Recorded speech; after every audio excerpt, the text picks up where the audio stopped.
दोस्तों Indian railway finance corporation limited यानी IRFC की बात करें, स्टॉक ने बहुत ही ज़बरदस्त आज तेजी बताई है।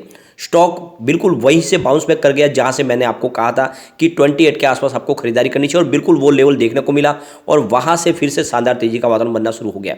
और वैसे कि ऑलरेडी हमने कल के वीडियो में भी डिस्कस किया था, परसों भी किया था कि बाजार में मंडे या ट्यूसडे से बाउंस बैक देखने को मिलेगा और ये मंडे को ही बाउंस बैक देखने को मिला। बहुत ही शानदार और सारे स्टॉक दौड़े। आप ये समझ सकते हो जब गिरावट का दौर आता है तो हर स्टॉक नीचे जाता है, चाहे कंपनी कितनी भी मजबूत हो। लेकिन वो कंपनी जो मजबूत है वो जैसे ही पॉजिटिव माहौल बनता है फिर से स्टॉक दौड़ते जरूर है। आप देख सकते हो आज आईआरएफसी जबरदस्त दौड़ा, साथ में आप देख सकते हो हमारा जो हमेशा सजेस्ट करते हैं यस बैंक 14% से ऊपर दौड़ा। सुजलॉन एनर्जी जबरदस्त कमाल किया, करीब 8% की तेजी बताई। तो ये सारे स्टॉक जो मजबूत है ये फिर से दौड़ते जरूर है। तो ऐसे में इन्वेस्टमेंट अगर आपने किया हुआ है तो कोई डरने की बात ही नहीं है। गिरावट भले हो, जैसे पॉजिटिव माहौल बनेगा स्टॉक फिर ऊपर की तरफ जाएंगे। सबसे बड़ी बात यह है कि बाजार के लिए कुछ पॉजिटिव खबरें निकल के आ रही है जिसको इस वीडियो के माध्यम से हम डिस्कस करने वाले, क्यों बाजार में हमारे यहाँ पे बड़ी गिरावट नहीं हो सकती और डिप में खरीदारी का मौका क्या हमें इस समय तलाशना चाहिए। वैसे अगर देखें तो काफ़ी लोग हैं जो प्रॉफिट बुकिंग कर चुके थे 34 के आसपास और मैंने एंट्री के लिए वेट करने को कहा था कि 28 का इस तरह है तभी आप एंट्री करें। अगर आप रेगुलर मेरे वीडियो देख रहे होंगे तो मैंने कहा था कि 28 के पहले एंट्री ना करें और बिल्कुल 28 के आसपास मौका आया था। अब स्टॉक फिर से 30 के आसपास आ गया, लेकिन अभी भी एंट्री का मौका है, इसमें निवेश किया जा सकता है। आगे क्या संभावना बनेगी जानेंगे और कुछ रेलवे को लेकर कुछ बड़ी अपडेट निकल के आ रही है उसको भी डिस्कस करने वाले। बजट आने वाला है, उसके पहले यहाँ पे एक तेजी का बड़ा दौर आ सकता है और हो सकता है कि इस बार ये नई हाई बनाते हुए दिखाई दे। तो सारी बातों को समझेंगे इस वीडियो के माध्यम से।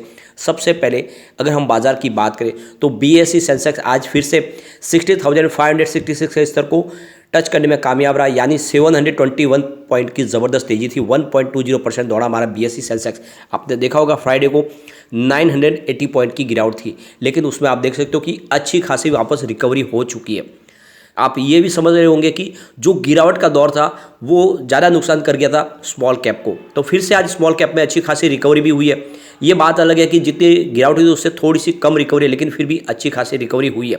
दूसरी तरफ जो बड़ी गिरावट हुई थी वो थी पीएसयू बैंक में, लगभग 6% की भयंकर गिरावट थी, लेकिन आज 5% की अच्छी खासी रिकवरी हो गई है। तो जहाँ पे गिरावट थी वहीं पर रिकवरी देखने को मिली है। आज सरकारी बैंक काफ़ी शानदार दौड़े हैं। इसी तरह से आईआरएफसी में हमने गिरावट देखी थी तो आज आईआरएफसी फिर से दौड़ा। यहाँ पे आप समझ सकते हो कि स्टॉक की शुरुआत 28.25 पर हुई और दिन का लो 27.85 है, यानी जो क्लोजिंग थी फ्राइडे को वहाँ तक टच किया, वहाँ तक स्टॉक गया, लेकिन उसके बाद में दौड़ना शुरू किया। जो हाई है दिन का वो 30.80 का है और अच्छी बात यह रही कि क्लोजिंग भी 30.80 पर ही रही, यानी कुछ भी आपको नीचे ज़्यादा स्टॉक नहीं दिखा दिया और आने वाले समय डेफिनेटली स्टॉक में और तेजी आएगी। 10.59% की ज़बरदस्त तेजी देखने को मिली। जैसे कि आपको पता ही होगा यहाँ पे सर्किट लिमिट 20% की है और इसलिए स्टॉक को पूरा दौड़ने का मौका मिलता है। यहाँ पे आप देख सकते हो कि पिछले एक साल के हिसाब से स्टॉक अभी 36% का पॉजिटिव रिटर्न दे रहा है। यहाँ पे अगर 6 मंथ की भी बात करें तो 55% का ज़बरदस्त रिटर्न देखने को मिला है। स्टॉक 19 के आसपास था 6 महीने पहले। और 1 मंथ की बात करें तो अभी फिलहाल 8% की गिरावट देखने को मिली है, क्योंकि आपको पता होगा स्टॉक दौड़ा था करीब, ये स्टॉक 37 तक जाके आ चुका है, अभी फिलहाल नीचे है ऊपर के लेवल से। और अगर हम 5 डेज़ की बात करें 6% की गिरावट जरूर है, लेकिन ये भी आपको ध्यान रखना है कि बाजार में भी हमने लगभग 3000 पॉइंट की बड़ी गिरावट देख ली है, तो ऐसे में हर शेयर नीचे आते हैं। वॉल्यूम में काफ़ी बढ़ोतरी हुई है। देख सकते हो पिछले 1 महीने पहले इसका 16 करोड़ का वॉल्यूम था, 3 करोड़ की डिलीवरी उठाई गई थी। 1 वीक पहले 14 करोड़ का वॉल्यूम होता, 4 करोड़ की डिलीवरी उठाई गई थी। और फ्राइडे को 14 करोड़ का वॉल्यूम होता, 4 करोड़ की ही डिलीवरी उठाई गई थी, लेकिन आज 15 करोड़ का वॉल्यूम हुआ। तो वॉल्यूम में अच्छी खासी बढ़ोतरी हुई है, लोगों का रुझान स्टॉक की तरफ लौट चुका है। अब इस तेजी के पीछे जो सबसे बड़ी वजह बनी वो थी एफआईडीआई की तरफ से बाजार को लेकर जो रुझान था उनका। जैसे कि बहुत ही ज़बरदस्त गिरावट का माहौल बना फ्राइडे को, लेकिन जब ये हमारे सामने एफआईडीआई का जो डाटा निकल कर रहा है वो ये इशारा कर रहा है कि एफआईडीआई ने बाजार में इतनी बड़ी बिकवाली नहीं की है। एफआई की जो बिकवाली थी वो काफ़ी कम थी और आज भी एफआई ने कम खरीद बिकवाली की है। आप ये समझ ही सकते हो कि एफआई ने लगभग 700 रुपीज़ की ही बिकवाली की थी और डीआई की तरफ से तो लगभग 3000 के ऊपर की खरीदारी की गई थी, जिससे माहौल पॉजिटिव बना। आज की बात करें तो आज भी हमारे सामने लेटेस्ट आंकड़े आ चुके हैं। आज की तरफ एफआई ने करीब 1769 रुपीज़ की नई खरीदारी की है और उन्होंने 2266 रुपीज़ की बिकवाली की। इस तरह से उनकी जो बिकवाली निकल के आ रही है वो 497 रुपीज़ की है। अब ये अमाउंट आपको कम दिखाई देगा खरीदारी बिकवाली का। इसके पीछे वजह यह है कि एफआई फिलहाल वेकेशन मोड पे चले गए और ये आएंगे नए साल में। तब तक के लिए एफआई की तरफ से बाजार में आपको इसी तरह से बिकवाली खरीदारी बहुत कम दिखाई देगी, लेकिन फिलहाल हमारे बड़े फंड हाउस अभी भी एक्टिव है, उनकी भी अमाउंट थोड़ी कम होती हुई दिखाई देगी। आज डीआई ने करीब 5338 रुपीज़ का नया इन्वेस्टमेंट किया, सामने 4053 करोड़ रुपीज़ की बिकवाली की। इस तरह से उनकी जो खरीदारी निकल के आ रही है 1295 करोड़ रुपीज़ की है। तो ये समझ सकते हो कि 3000 करोड़ रुपये के आसपास की खरीदारी फ्राइडे को थी। आज भी 1200 करोड़ के आसपास की खरीदारी की है, यानी डीआई बाजार में खरीदारी करे और इसीलिए आज पूरा बाउंस बैक दिया, क्योंकि रिटेल इन्वेस्टर की सिर्फ पैनिक सेलिंग थी फ्राइडे को, जबकि बड़े फंड हाउस ने उस गिरावट का फायदा उठाया। तो ऐसे में आपको भी बिना डरे निवेश को बनाए रखना है। अब यहाँ पे एक बड़ी अपडेट निकल के आ रही है, इंडिया में वंदे भारत लगातार लॉन्च की जा रही है।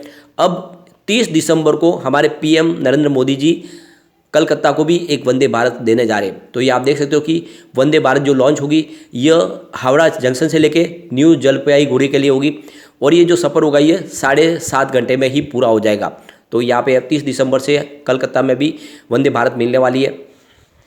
इससे पहले देखा तो उत्तर प्रदेश, हिमाचल प्रदेश, गुजरात, मध्य प्रदेश, महाराष्ट्र, तमिलनाडु को ऑलरेडी वंदे भारत मिल चुकी है। अब तक 6 वंदे भारत ट्रेन जो है वो ऑलरेडी शुरुआत हो चुकी है उनकी और अलग अलग देश के अलग अलग कोनों में वो चल रही है और ये 7वीं होगी वंदे भारत जो कलकत्ता में अब शुरू होगी। लास्ट जो लॉन्च की गई थी वो नागपुर बिलासपुर के बीच में थी। तो आप देख सकते हो कि आने वाले समय में ये वंदे भारत और बढ़ने वाली है, सेमी हाई स्पीड ट्रेन है और इसकी संख्या बढ़ेगी।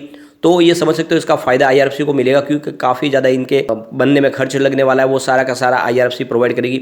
आने वाले समय में कम से कम 400 नई वंदे भारत ट्रेन लॉन्च होने वाली है। तो आप समझ सकते हो कि आईआरएफसी के लिए काफ़ी ज़्यादा अपॉर्चुनिटी निकल के आ रही है। यहाँ पे एक बड़ी अपडेट और निकल के आ रही है, इंडियन रेलवे एक बड़ा मेगा इंफ्रास्ट्रक्चर प्रोजेक्ट शुरू करने जा रही है। ये फ्राइट कॉरिडोर होगा डीएफसी, यानी ये देख सकते हैं कि ये फ्राइट कॉरिडोर दादरी से जवाहरलाल नेहरू पोर्ट के बीच में होगा। 1506 किलोमीटर की इसकी दूरी होगी। तो ये बड़ा एक कॉरिडोर बनने जा रहा है और उसमें काफ़ी बड़ा खर्च होने वाला है। तो ये समझ सकते हो कि आने वाले समय में जिस तरह से लगातार प्रोजेक्ट निकल के आ रहे हैं उसका फायदा आईआरएफसी को होगा, क्योंकि रेलवे को फाइनेंस प्रोवाइड तो जाके आपको आईआरएफसी ही करती है। तो आप समझ सकते हो कि आईआरएफसी का कामकाज बढ़ने वाला है। दूसरी तेजी की सबसे बड़ी जो वजह रही वो कि BF7 वेरिएंट जो है चाइना से जो निकल के आया है, सब वेरिएंट है ओमिक्रॉन का, उसका ज़्यादा इफेक्ट इंडिया पे नहीं होने वाला। उसके पीछे वजह है कि इंडिया की जो पब्लिक है उनको हर्ड इम्यूनिटी ऑलरेडी मिल चुकी है। सब लोग पहले ऑलरेडी इन्फेक्टेड हुए थे ओमिक्रॉन के समय, और इससे पहले भी हमें पता है कि जो डेल्टा वेरिएंट था वो लगभग काफ़ी ज़्यादा फैला था। ऐसे में लोगों को हर्ड इम्यूनिटी तो मिल ही चुके हैं, इसके अलावा डबल वैक्सीनेशन सबका हो चुका है, काफ़ी लोगों ने प्रिकॉशन डोज भी लिए हुए। ऐसे में उसका ज़्यादा यहाँ पे नुकसान नहीं होगा। तो ये जो लगातार जो रिपोर्ट निकल के आ रही है कि आने वाले समय में जिस तरह से इंडिया की जो पॉपुलेशन है उस पर इसका ज़्यादा इफेक्ट नहीं होने वाला। ये बात अलग है कि कुछ हो सकता है, इन्फेक्शन हो सकता है, इन्फेक्शन तो फैलेगा है, नो डाउट, वो रुकता नहीं है, लेकिन उसकी वजह से ज़्यादा नुकसान नहीं होगा, यानी लोगों को हॉस्पिटल में भर्ती नहीं होना पड़ेगा, वो घर पे ही ठीक हो सकते हैं। तो ऐसे में इसको थोड़ी चिंता को कम कर दिया है। और आप ये समझ सकते हो कि जो एनालिस्ट है वो और जो जानकार है वो कह रहे कि हमारी इम्यूनिटी है वो चाइना से ज़्यादा है, क्योंकि चाइना को ऑलरेडी पहले से ही लोगों को इतना लॉकडाउन में रखा गया था कि उनके पास तो वो जो नेचुरल इम्यूनिटी उनको मिल ही नहीं पाई, और इसी वजह से और उनकी वैक्सीन का भी कोई भरोसा नहीं हो रहा है। ऐसे में अगर आप देखें तो जो सिचुएशन पूरी अलग है, और इसी वजह से देखें तो थोड़ा सा मामला फिर पॉजिटिव बना। दूसरी तरफ जो विदेशों से जो अब आ रहे हैं, जो फ्लाइट के थ्रू जो आ रहे हैं, जितने भी जो यहाँ पे यात्री आ रहे हैं उनका RT-PCR किया जा रहा है। ऐसे में अगर कोरोना के कोई पॉजिटिव होंगे तो उनको पहले ही जाँच के उनको अलग कर दिया जाएगा, उनको क्वारंटाइन किया जाएगा, यानी इसको बढ़ने नहीं दिया जाएगा। यानी कुल मिला के जो सिग्नल है वो पॉजिटिव है। ऐसे में डरने वाली बात नहीं है। नजरिया लॉन्ग टर्म का है तो इस समय निवेश का ये सही मौका है। बाजार में अच्छी तेजी खरीदारी आने वाली है। यहाँ पे बाजार में देख सकते हो कम्युनिटी सेंटीमेंट पूरी तरह से स्टॉक के साथ बना हुआ है। 91% बाइक की कॉल है, 2% सेल की कॉल है, 7% होल्ड की कॉल है, यानी लोगों का रुझान स्टॉक की तरफ पूरा बना हुआ है। 100 में से आप देख सकते हो 98% लोग इसको लेना पसंद करें।